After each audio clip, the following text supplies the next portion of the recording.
just wondering, we were just talking the other day about when we saw Midnight Oil at Wave Age in 2000 and something.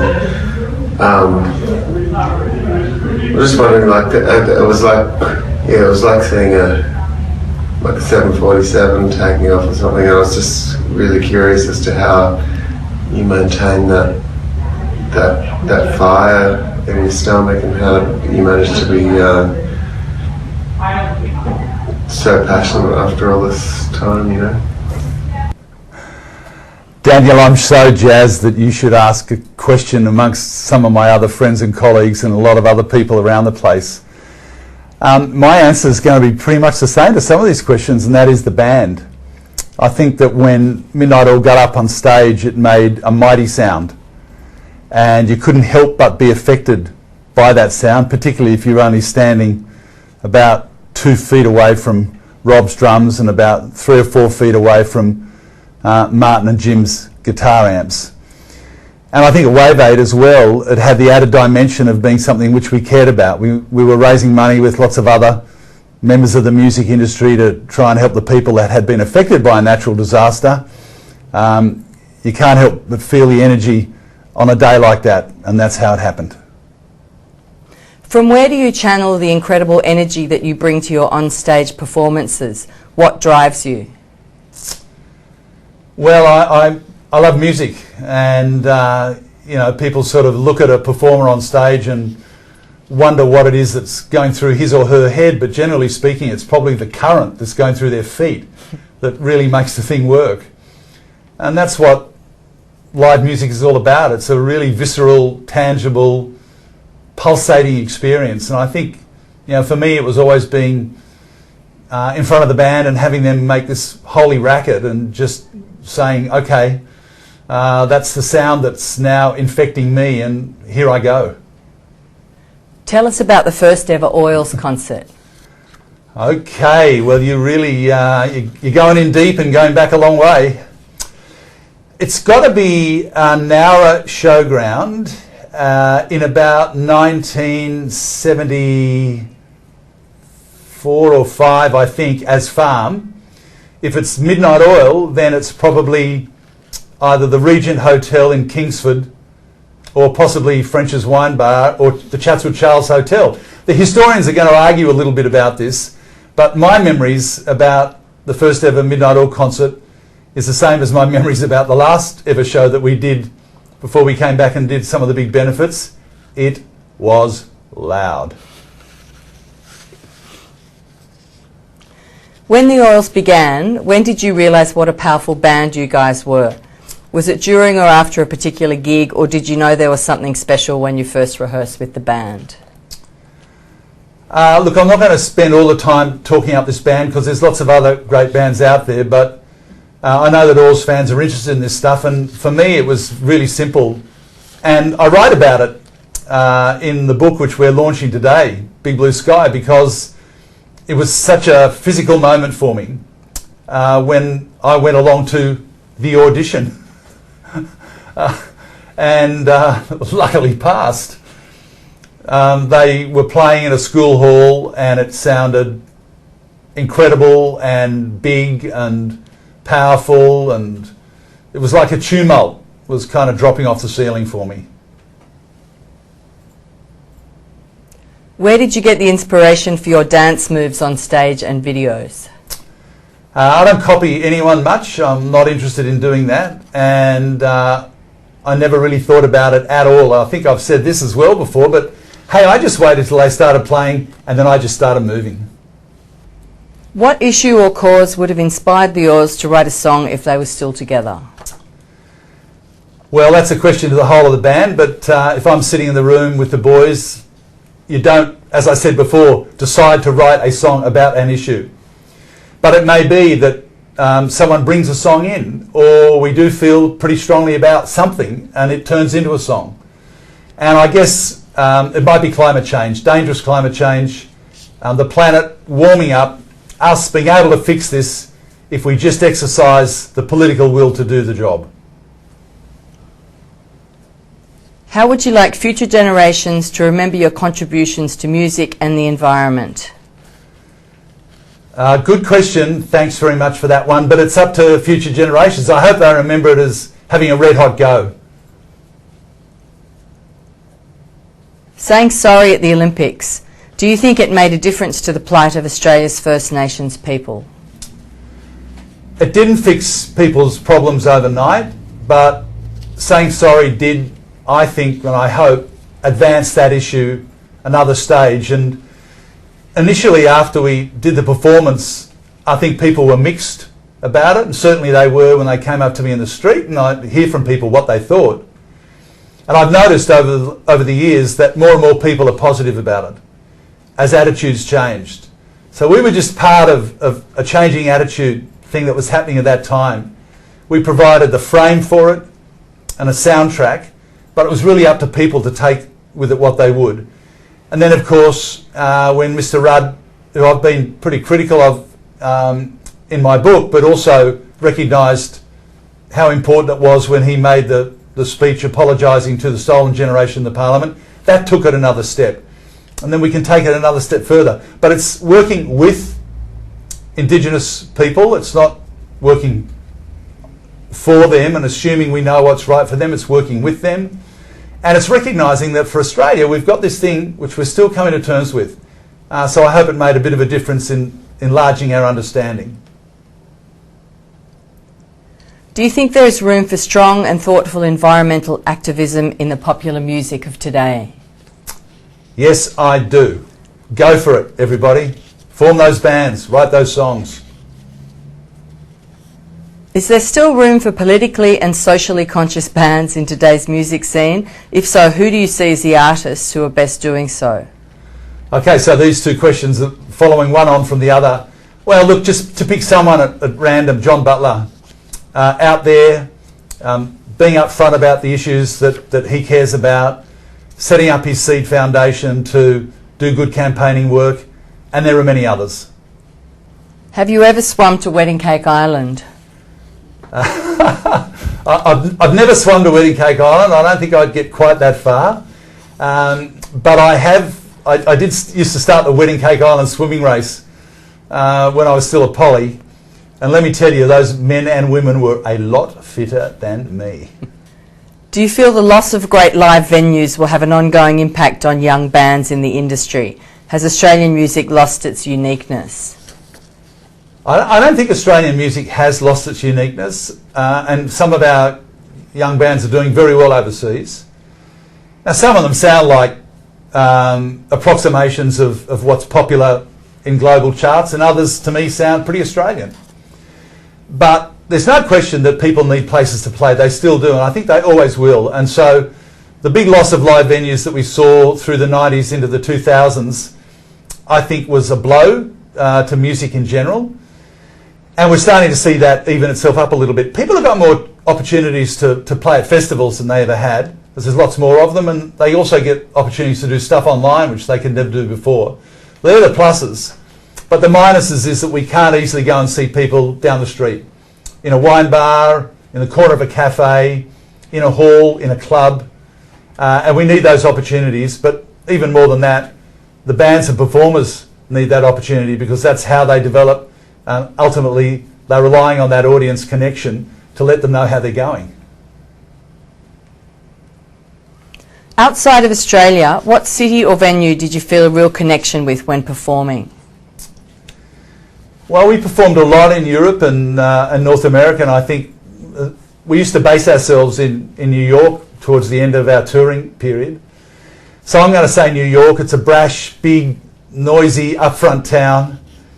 You're sort of headbutting one another there, and everyone's still smiling.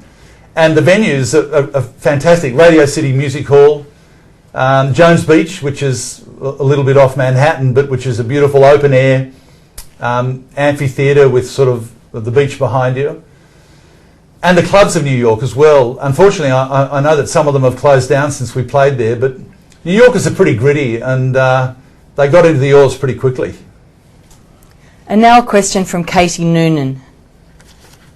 Your songs were radically educational, and I think that was a pertinent and vital part of your identity as a band. You shone light on subjects that were uncomfortable but necessary. When was the last time a song did that to you? And if not recently, do you think that modern musicians are kind of wimps in that way? I don't think modern music is asking the questions that you guys asked, or educating in the way that Midnight Oil did. But I'd love to know if a song has educated you recently in the way that your songs educated me. Well, thank you, Katie, for a really thoughtful question. I think one of the reasons why the Oils music, to some people, and Katie and others, particularly when they're discovering music, had a kind of an impact was not because of me and necessarily any individual member of the band. I think it was because we sort of got our group mind together to make something that worked when a song came in. Once that happened, we were able to sort of work with it and get comfortable with it and make it work for us as people and musicians. And then, of course, as a band, we went out and did stuff afterwards, playing those songs, interacting with the world. And that increased our knowledge and understanding and the connections we made with people. And so the thing kind of kept on tumbling like a snowball down a hill without us really knowing. We weren't pushing it, it was just rolling. So, and I think you take, a gifted lyricist like Rob Hurst or Jim Magini, who can really sum up those things within songs, and you've got something which can move people at an emotional level, but also works at an intellectual level. I mean, some people might think a song's about one thing and some about another, but I think quite often we got that mix in the place it needed to be. Now, do I hear it in performers and music today? To be honest, not much. I tend to listen to performers from an earlier era, maybe blues artists or Dylan. But I mean, there are people who do it. Obviously, Billy Bragg, Wilco, and I can think of younger artists too. Maybe not with quite as much direct pungency as what was happening at that period, but it's a much more diverse and amorphous time. And maybe I just haven't quite picked them up. I'm going to get a chance to do a bit more listening once I finish my book tour, so I'll come back to you on that one. Is Rob Hurst the best drummer you have seen and played with? Without question, and I ought to know. Is it true that when you played at the Narrabeen Antler, you would run out the back during guitar solos and dive in the surf, then come back and keep singing, or is that an urban myth? Read the book. What CDs live in your car? What albums get played most on your USB mobile phone or iPod? Okay, in the car at the moment, what have I got? Charlie Payton, Dragon's Greatest Hits, some Atlantic's Rhythm and Blues, a couple of things compilations that my daughters have put together. I'm a big Julian Casablancas fan, so I'm sort of getting into what he's doing at the moment. Paul Kelly and the Merry Soul Sessions, that's about it. Do you think you're able to make a more powerful contribution to the community as a musician or in your life as an official politician? Oh, this is another good question, Jess. Look, they're different and other people make those calls. I think that many conservationists and many people in non-government organisations spend a lot of time trying to knock on the door and get into Canberra and speak to governments and people who are in power there. My door was always open to people and I listened to them, and where we could, we tried to do positive things within the policy frame of the government for them. So I've just listed a whole bunch of stuff in answer to, I think, a question from John. But they're different roles and different positions, and for me I got the opportunity to do both, and for that I'm particularly thankful. What single moment do you believe defines your career? I think it is the closing ceremony at the Olympics. I mean, we come back to it, but it was just a marriage of Midnight Oil's previous musical and political life with an issue that we cared greatly about at a time when our Conservative government and a Conservative Prime Minister were turning their backs completely and with a national and a global audience of amazing reach. And it felt authentic and right for us to do it. And I think because of that, it's probably the defining one. Hey, we're Skipping Girl Vinegar, and we've got a couple of questions for you. Amen. Hi, Peter. Do you think you had more positive political influence as a politician or as a musician? And why? Well, here's another band. Peter, I was wondering, when you were in politics with the Labor Party, what were your most helpful creative outlets? Hey, Peter, after all of your extensive touring, both in Australia and particularly overseas, what would you do differently if you were to do it again from, I guess, the hindsight of doing so much, or what would you repeat the same? All right, see you later. Good luck with the book. All the best. Wow. Well, the Skipping Girl Vinegars, who I saw a while back and continue to grow and go from strength to strength, have asked quite a few questions. And I think the first one is horses for courses. If you can go in and work in a company or in politics, in a community group, and feel like you're having a crack, go and do it. I think that if it comes to issues around which one's more important or otherwise, it's whatever drives you, wherever you get driven to be. Bands get driven to perform and create, and they end up on stage. But people who are activists end up in activist organisations. Those who want to exercise power gravitate to politics. Hopefully you take your values with you when you do that. On the question of the creative outlets, well, I didn't have many when I was in the Parliament. I found that quite a difficult thing. I found that it was a little bit like kind of a room without any furniture in it, and there was nowhere to sit. So you just kept on walking and kept on talking. And so certainly coming out of the Parliament has meant that I've been reconnecting with music, and that has been a wonderful thing to do. Final question about the road and what we would have done differently. I think for any young band, the thing to do is to get away quick. You might not have much money, you might get homesick, it might test you because you haven't kind of been together for that long period of time in another country, in a strange place with the strange food and all that. But if you get away quick, you make friends, you come back, and it gets easier. Do you still write material that one day you may perform? And if the answer is yes, then will it be on today's environmental problems? Well, actually, as I've just said in my last answer, one of the unexpected byproducts of doing this book and getting out of the Parliament was picking up the guitar and having a bit of a play. So look, we'll probably do something with that at some stage. It won't necessarily be about environment problems, it'll be about whatever's spinning around the head. Is there any chance to see you on the stage or with a new album? Look, I really don't know whether we'll end up getting back onto the stage and creating more music as a band.